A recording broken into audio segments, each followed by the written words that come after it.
Hola, ¿qué tal? Aquí estamos nuevamente para compartir la lección de esta semana, la lección número 9.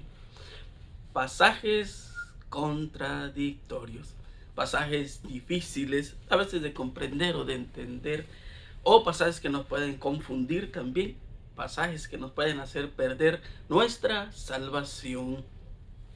Ah, Nuestro versículo para memorizar en esta semana se encuentra en San Juan 5:39. Escudriñad las escrituras porque a vosotros os parece que en ellas tenéis la vida eterna y ellas son las que dan testimonios de mí. Vamos a orar. Señor, gracias por su amor, por su misericordia. Gracias por darnos un día más de vida. Gracias por todo lo que usted hace, Señor. Ahora, Señor, que al estudiar la lección, usted nos pueda dar sabiduría y que podamos entender el mensaje que usted tiene para cada uno de nosotros. Le invitamos a que se quede con nosotros en el nombre de Jesús. Amén. Bien, pasajes contradictorios. Escudriñad las escrituras porque a vosotros os parece que en ellas tenéis la vida eterna y ellas son las que dan testimonio de mí. Ese es nuestro texto para memorizar esta semana. Ah, en 1 de Pedro 3:15 dice, si no santificad a Dios, el Señor es en vuestros corazones, está siempre preparados para presentar defensa con mansedumbre y reverencia ante todo el que os demande razón de esperanza que hay en vosotros. Sabe que a veces cuando tomamos la Biblia y tenemos un versículo y, y queremos encontrar la explicación cuando estás con otras personas, a veces podemos molestarnos tanto el uno como el otro. Y entonces la Biblia no es para pelear, sino la Biblia es para enseñar, para redarguir, para corregir, ¿verdad? Por, por eso es que nos insta Juan a que nosotros podamos leer nuestra Biblia todos los días. En 2 de Timoteo 4:2-3, que predique la palabra, que instes a tiempo y fuera de tiempo, redarguye, reprende, exhorta con toda paciencia y doctrina, porque vendrán tiempos cuando no sufrirán la sana doctrina, sino que teniendo comezón de oír, se amontonarán maestros conforme a sus propias concupiscencias. ¿Sabes que hoy en día yo puedo tomar un texto y de ese texto hacer una, una religión, una iglesia? Sí, y hay muchos hoy en día. Pero ¿qué es lo que dice Dios? Ah, Cristo, Cristo mismo no suprimió una palabra de la verdad, sino que dijo siempre con amor. Nunca fue rudo, ni dijo sin sinceridad una palabra severa, nunca causó un dolor innecesario a un alma sensible. No censuró la debilidad humana. Cuando él tenía que hablar, hablaba y cuando tenía que callar, callaba. Pero a veces tú sabes que las palabras pueden ser fuertes o duras, pero si es la verdad, no hay nada que hacer, porque la verdad siempre duele o puede causar heridas, ¿verdad? O inconformidad. A veces eso es lo que no nos gusta. Ah, no nos gusta a nosotros que nos digan la verdad. Por eso es que como seres humanos necesitamos tener la sabiduría para tratar las mentes humanas. Si yo empiezo a hablarle de una cosa que el otro no cree, yo tengo que tener sabiduría para poder explicar. Y no lo que yo crea, lo que yo piense, sino lo que la Biblia dice, ¿verdad? No, siempre esto, no lo que yo digo, no lo que yo estoy leyendo o lo que yo pienso o creo, eso tienes que creer, sino lo que la Biblia dice. Porque yo no soy ejemplo de nadie, en verdad, ni tú, sino que Cristo es nuestro ejemplo en nuestra vida diaria. También hay un poco de controversia cuando nosotros leemos ah, el texto de Lucas 16:19-31. Oh, vamos a leerlo. Había un hombre rico que se vestía de púrpura y lino fino y hacía cada día banquete con esplendidez. Había también un mendigo llamado Lázaro que estaba echado a la puerta de aquel, lleno de llagas, y ansiaba saciarse de las migajas que caían a la mesa del rico, y aún los perros venían y le lamían las llagas. Aconteció que murió el mendigo y fue llevado por los ángeles al seno de Abraham. Murió también el rico y fue sepultado. Y en el Hades alzó sus ojos estando en tormento y vio de lejos a Abraham y a Lázaro en su seno. Entonces él, dando voces, dijo: Padre Abraham, ten misericordia de mí y envía a Lázaro para que moje la punta de su dedo en agua y refresque mi lengua, porque estoy atormentado en esta llama. Pero Abraham le dijo: Hijo, acuérdate que recibiste tus bienes en tu vida, y Lázaro también males, pero ahora este es consolado aquí y tú atormentado. Entonces, de todo esto, una gran cima está puesta entre nosotros y vosotros, de manera que los que quisieren pasar de aquí a vosotros no pueden, ni de allá pasar acá. Entonces le dijo: Te ruego pues, Padre, que le envíes a la casa de mi padre, porque tengo 5 hermanos, para que le testifiquen, a fin de que no vengan ellos también a este lugar de tormento. Y Abraham le dijo: A Moisés y a los profetas tienen, óiganlos.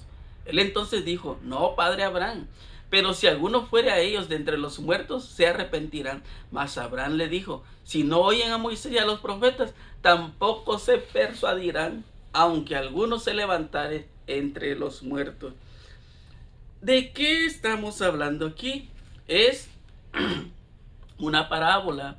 Y en esa parábola tenemos que entender a quién fue dada, para quién se escribió, ¿verdad? Ah, ah, Lucas 16 muestra que esta parábola, a quién fue dada primero, a quién se le dio. Cuando nosotros miramos el versículo 1, vamos a ir a Lucas, ahí el versículo 1, dijo también a sus discípulos: había un hombre rico que tenía un mayordomo, y este fue acusado ante él como disipador de sus bienes. Empieza este capítulo con otra parábola de un mayordomo, pero miramos que en el transcurso del discurso de Jesús, este mayordomo se convirtió, se arrepintió, ¿verdad? Pero cuando miramos el versículo 14, y oían también todas estas cosas los fariseos, que eran ávaros, y se burlaban de él. ¿A quién fue dada esta parábola? A los ricos, a los fariseos. ¿Por qué? Porque eran ávaros. Entonces, una parábola Jesús la utilizaba para explicar la vida de cada uno. Y sabes, a veces Jesús podía utilizar el mar, el agua, podía utilizar el viento, podía utilizar una planta de higo, ¿verdad? Buscó en el higo y no encontró. Jesús buscaba cada cosa para que tú pudieras entender, para que yo pudiera entender, para que las personas de ese momento pudiesen entender. Ahora, ¿qué encontramos aquí? No es que ellos hayan estado en el cielo. No es que también haya una oportunidad para estas personas. Muchos piensan que cuando uno muere, entonces vas al cielo. Y si no vas al cielo, si tú vas al infierno, puedes tener una segunda oportunidad. Cuando estamos vivos hay primera, segunda y hasta terceras oportunidades, pero cuando tú estás muerto ya no hay oportunidades. Tu tiempo se acabó y ya no hay más retorno. Es triste, ¿no? ¿Cómo estaban vestidos estos hombres? Dice que estaban vestidos con púrpura, algo que los distinguía. La púrpura era un color ordinario, extraordinario para ellos, ¿verdad? Era algo de valor, algo que los distinguía. Hoy también podemos mirar eso hoy en día, ¿sabes? Cuando tú miras a las personas que tienen dinero, tú no vas a mirar a una persona que anda con un suéter o con algo para cubrirse del frío, que esté roto. Es de piel, ¿verdad? Su camisa de seda y todo es buenos zapatos que pueden valer 2,000, 3,000, 4,000, 5,000, hasta 8,000 dólares. Y mientras aquel que no tiene dinero va a comprar unos zapatos de 40 dólares o una camisa de 5 dólares, lo más barato. Entonces eso lo hace distinguir. Pero ahora es algo importante lo que podemos aprender en esta parábola. ¿Tus bienes para qué? ¿Para qué son? ¿Para qué los utilizas? Este hombre tenía riqueza, comía bien, pero al mirar a la persona que tenía necesidad, no le interesaba. ¿Te acuerdas del joven rico cuando él llega a Jesús y le dijo, Señor, ¿qué tengo que hacer para heredar la vida eterna? Y él le dice, guarda los mandamientos. Sí, Señor, yo los he guardado. Era mentira, no los guardaba. No amaba a su prójimo, no amaba a los pobres. Él solo le interesaba la riqueza. De igual manera, esta parábola muestra lo mismo. Ellos eran ricos, tendrían que ser ricos espiritualmente, pero no enseñaban. Lo que le preocupaba era su bienestar, que la gente hablara cosas buenas de ellos, y no le interesaba a los pobres. Y hoy en día puede suceder lo mismo. Me llama la atención cuando él dice, nosotros amamos, ¿sabes? Ellos se referían y querían mucho a Abraham, amaban mucho a Abraham. Pero ¿cuál era el problema? Amaban más a Abraham que a Dios. Ellos afirmaban, cuando tú lees en San Juan 8:39, ellos dicen, un padre tenemos que es Abraham, a nuestro padre, y obedecemos a Abraham. Pero el problema es de que yo estoy obedeciendo a Abraham y no estoy obedeciendo a Jesús, no estoy obedeciendo a Dios. Abraham no puede salvarme. Yo puedo estar diciendo, María me va a salvar, no. Juan me va a salvar, no. Pedro me va a salvar, no. Porque en ningún otro hay salvación más que en Jesús. Es por eso cuando él dice, manda a alguien que vaya y le hable a mis hermanos. Jesús le dice, podemos mirar en ese relato que Jesús le está diciendo, ¿cómo es posible? Han matado a todos los profetas, ¿verdad? Han despreciado a todos los profetas. Y ahora me están despreciando a mí. ¿Qué puedo hacer yo para salvarlos? ¿Qué se puede hacer para salvarlos? Nada. Porque su corazón no estaba dispuesto a escuchar la voz de Jesús. Por eso que se burlaban de él. Es triste. Es triste cuando nosotros podemos mirar en esta lección que no es muchas de las veces como yo pienso. Yo necesito entender lo que esta parábola está diciendo para mí y para ti. ¿Sabes? Ahí en Apocalipsis 21:4 dice, Dios enjugará todas lágrimas de los ojos de ellos y ya no habrá más muerte, ni habrá más llanto, ni clamor, ni dolor, porque las primeras cosas pasaron.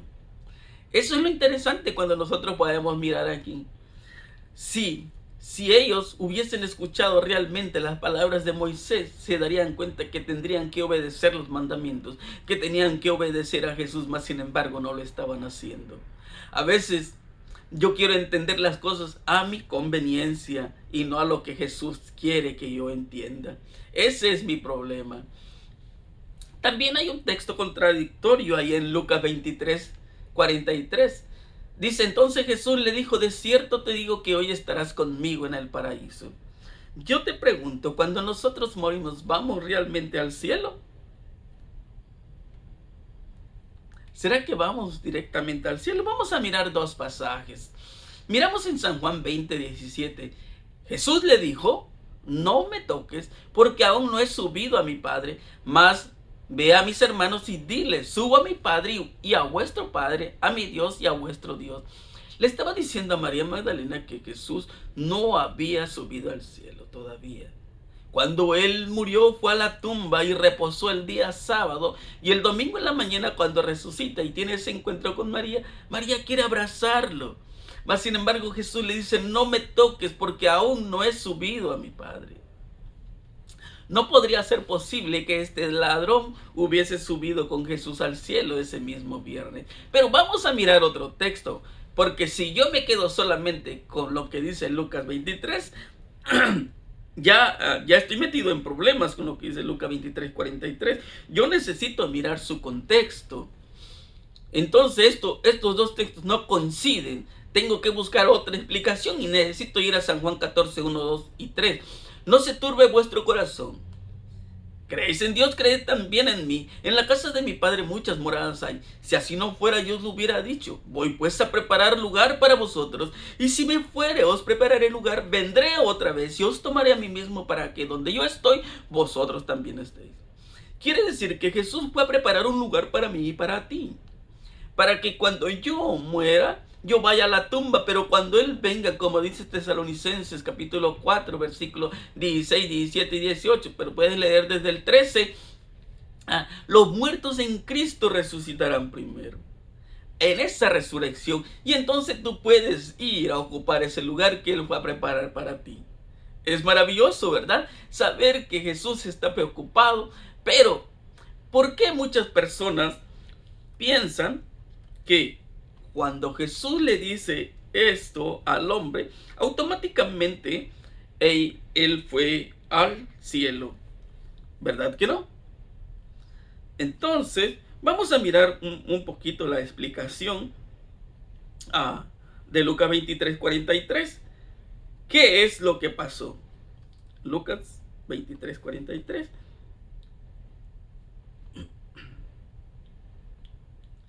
Probablemente que estaremos hablando de la traducción. ¿Cómo fue traducida la Biblia? Fue traducida ¿en qué? En griego, ¿verdad? Miramos. Entonces Jesús le dijo: de cierto te digo que hoy estarás conmigo en el paraíso. ¿Cuál es el problema de la traducción? Probablemente que le hace falta 2 puntos, o probablemente que una palabra está antes que la otra, o probablemente que le hace falta una coma. Pero si yo leo la frase, entonces Jesús le dijo, y le pongo 2 puntos, hago una pausa: de cierto te digo que hoy estarás conmigo en el paraíso. Pero si yo le agrego una coma, entonces la frase ya cambió automáticamente. Entonces, podemos mirar que es según el texto griego, el adverbio hoy podría modificar tanto el verbo digo como el verbo estarás. Por lo tanto, lo que necesitamos saber es si Jesús quiso decir te digo hoy o hoy estarás. Y para poder saber cuál es la enseñanza correcta, es necesario que descubramos las respuestas de la Biblia de la siguiente pregunta: ¿qué es el paraíso? ¿Fue Jesús al paraíso ese mismo día en que murió? Pues sabemos que no, ¿verdad? Entonces, Jesús no ascendió al cielo más que después de 24 horas, ¿verdad? Entonces, es importante que yo pueda entender lo que Jesús está diciendo. A veces nosotros decimos, pues, cuando alguien muere, pues gracias que ya está en su gloria, gracias que ya está en el cielo, ¿verdad? Pero nosotros sabemos que no es cierto. Cuando Jesús le aseguró al ladrón que tendría un lugar con él en el paraíso, estaba refiriéndose a las muchas moradas de la casa de su padre, al momento cuando se reuniría con los suyos. Vamos a pensar, vamos a ilustrarlo de esta manera. Tú estás en otro país y tú hablas por teléfono y tú le dices a tu mamá o a una persona: yo te aseguro hoy que voy a regresar. Ese día tú estás en otro país o estás afirmando ese día que vas a ir, ¿verdad? Es lo mismo que Jesús quiso decir. A veces nosotros podemos decir que ese ladrón ahí se arrepintió y ya fue al cielo. ¿Sabes? Allí en la cruz, cuando Jesús estaba muriendo, cuando estaba clavado ahí, ninguno se arrepintió. Ninguno se convirtió, más que solo el ladrón. Qué triste, ¿no? Entonces, por eso que a él se le aseguró un lugar en la resurrección. Cuando Él resucite, Él tiene su lugar ahí, ese que le va a preparar Jesús. Yo espero que también para ti, para mí, porque ese lugar ahí está para cada uno de nosotros, pero nosotros somos los que tomamos la decisión. El ladrón no se preocupaba tanto por el momento cuando llegaría al paraíso, sino que realmente llegará a estar ahí. Porque cuando nosotros morimos es tan solo un sueño para el cristiano. Ahí se acabó la vida, y lo vamos a mirar en el siguiente día. Es por eso que es solamente un sueño. Y Pablo lo afirma así, que el despertar será con Cristo y todo lo malo llegaría a su final. Seguimos. También, Pablo dice que está listo a partir y estar con Cristo. Cuando nosotros miramos en Filipenses 1:21, dice: porque para mí el vivir es Cristo y el morir es ganancia. Mas si el vivir en la carne resulta para mí en beneficio de la obra, no sé entonces qué escoger. porque de ambas cosas estoy puesto estrecho, teniendo deseo de partir y estar con Cristo, lo cual es muchísimo mejor. Pero quedar en la carne es más necesario por cuanto a vosotros, ¿verdad? Pablo dice, a mí me gustaría estar con Cristo mañana. Eso es lo que te estaba diciendo. Si tú mueres hoy en Cristo, resucitarás en Cristo, porque la muerte tan solo será un sueño.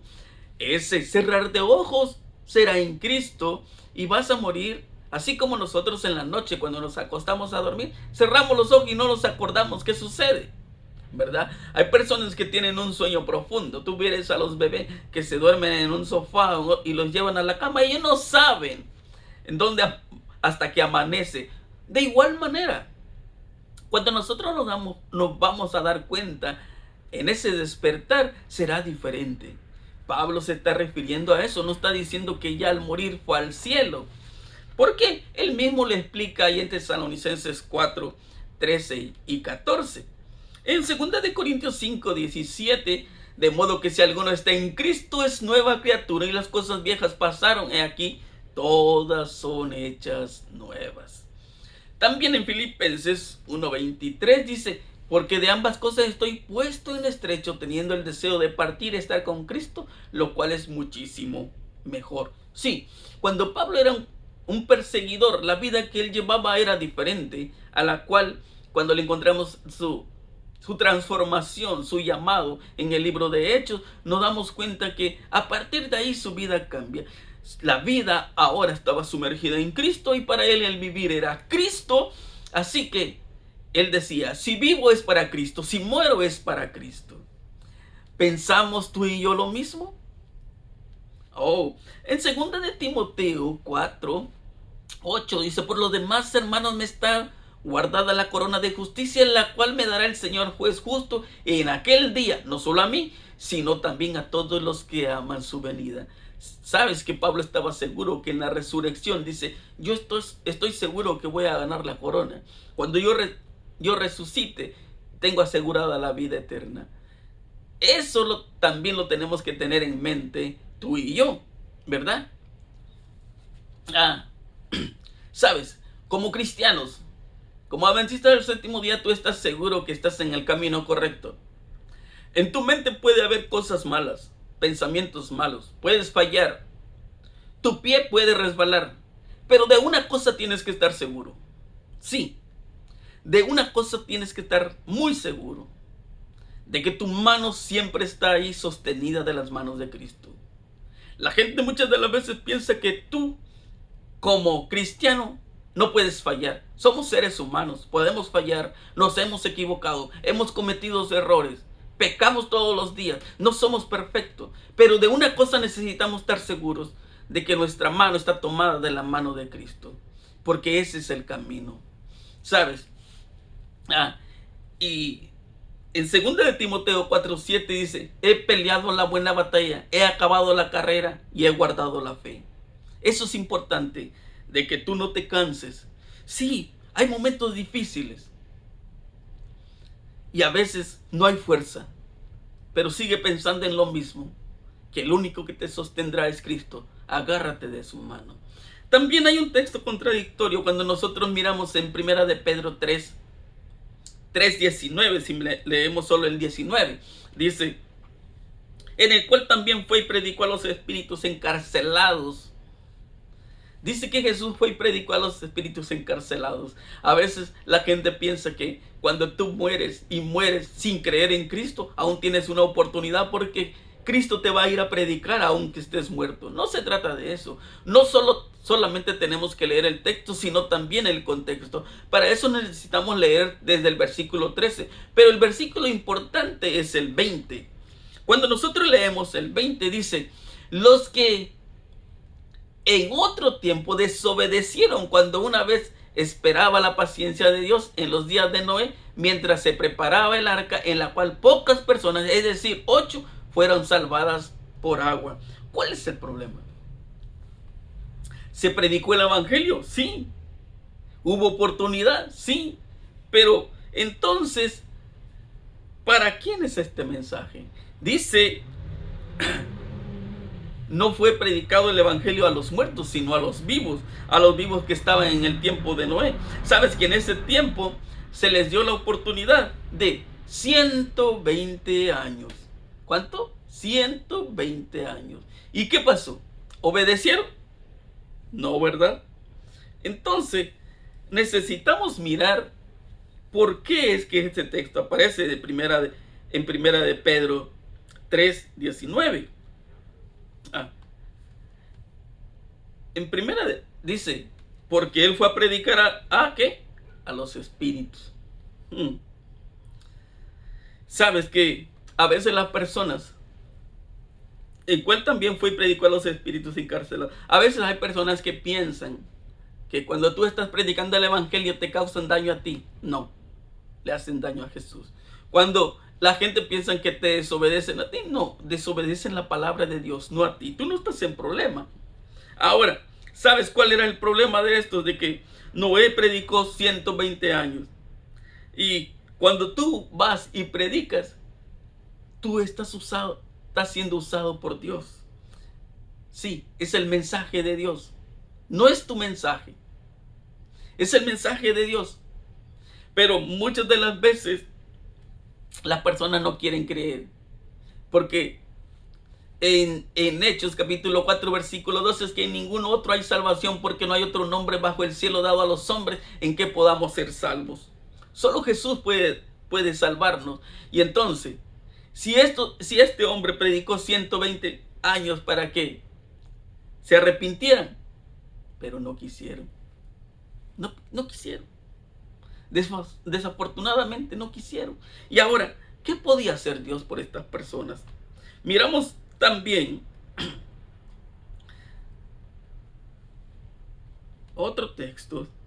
Miramos en Hechos 9, 27 y 28. Y de la manera que está establecido para los hombres que mueran una sola vez y después de esto el juicio, así también Cristo fue ofrecido una sola vez para llevar los pecados de muchos y aparecerá por segunda vez sin relación con el pecado para salvar a los que le esperan.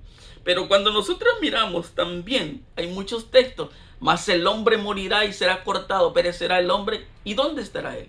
Como las aguas se van del mar y el río se agota y se seca, así el hombre yace y no vuelve a levantarse hasta que no haya cielo, no despertará ni se levantará de su sueño. En Salmo 146:4, pues sale su aliento y vuelve a la tierra. Este es el mismo día que perecen sus pensamientos. Y en Eclesiastés 9:5, porque los que viven saben que han de morir, pero los muertos nada saben ni tienen más paga, porque su memoria es puesta en el olvido.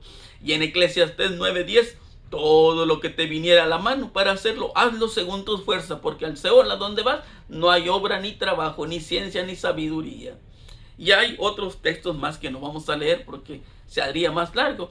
Entonces, cuando nosotros morimos, vamos a la tumba. ¿Sabes? Hoy en día sucede lo mismo. La gente pensaba que no iba a ocurrir nada en el tiempo de Noé. Cuando Noé entró, la gente, ¿qué hacía? Comía, bebía y no pasaba nada. Hoy en día sucede lo mismo. Se le está predicando el evangelio al mundo y el mundo no quiere. ¿Qué puedes hacer? Tú no puedes hacer nada porque si se endurece el corazón, no hay nada que hacer. ¿Sabes?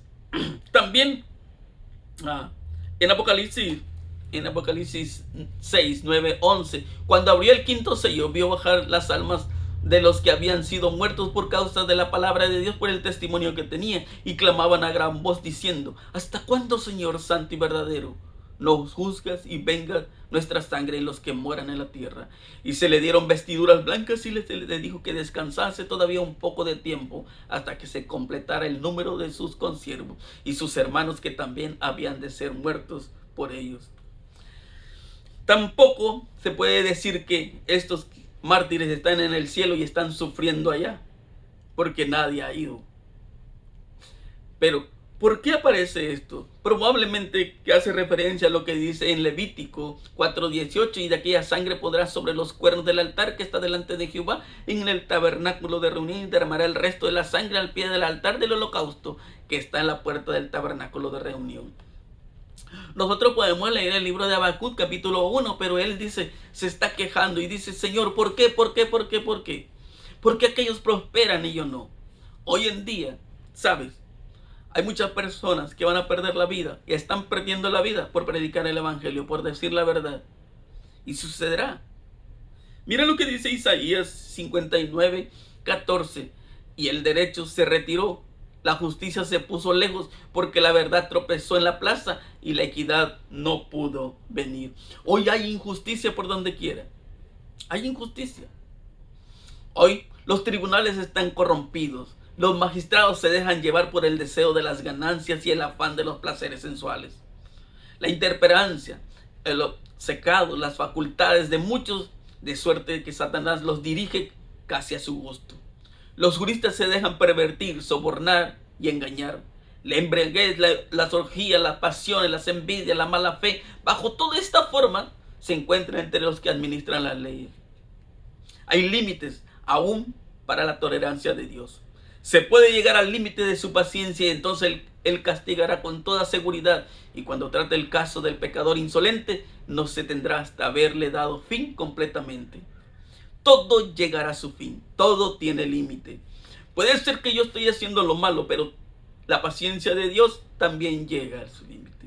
Cuando la gracia se acabe, se acabó todo. ¿Sabes?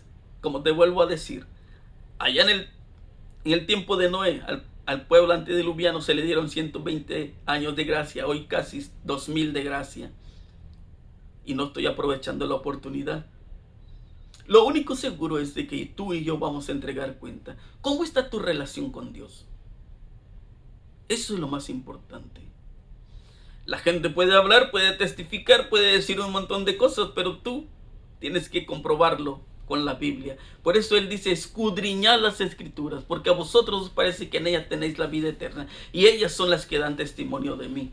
Pero el problema es de que yo puedo tener mi Biblia, sí, andar mi Biblia, pero eso no significa que yo voy a salvarme. Andar la Biblia no significa nada, sino escudriñarla, no solamente leer. Estos textos pueden ser difíciles, pero cuando tú vas a Cristo, cuando vas a Dios y le pides que te dé sabiduría para que tú puedas entender, Él lo hará. Es cierto también que tú puedes ir a la Biblia y te vas a encontrar textos que no puedas entender, pero como dice ahí en Deuteronomio, capítulo 29, las cosas secretas pertenecen a Jehová. Entonces necesitas tener fe, necesitas creer automáticamente en Él, porque nosotros vamos a ser salvos por nuestra fe. Mi hermano, mi amigo, que Dios te bendiga y que tengas un excelente día. Y necesitamos orar para que Dios nos dé sabiduría y podamos encontrar la verdad. Vamos a orar. Señor, gracias por esta lección. Le pedimos que usted nos instruya, Señor, y que nos ayude a que todos los días podamos pasar tiempo con usted en oración y el estudio de su palabra. A veces el trabajo, el cansancio nos hace ir por otro camino, pero que nosotros podamos conocer la verdad, Señor. Instrúyanos, por favor. Le pedimos por aquellas personas que están pasando por ese momento difícil.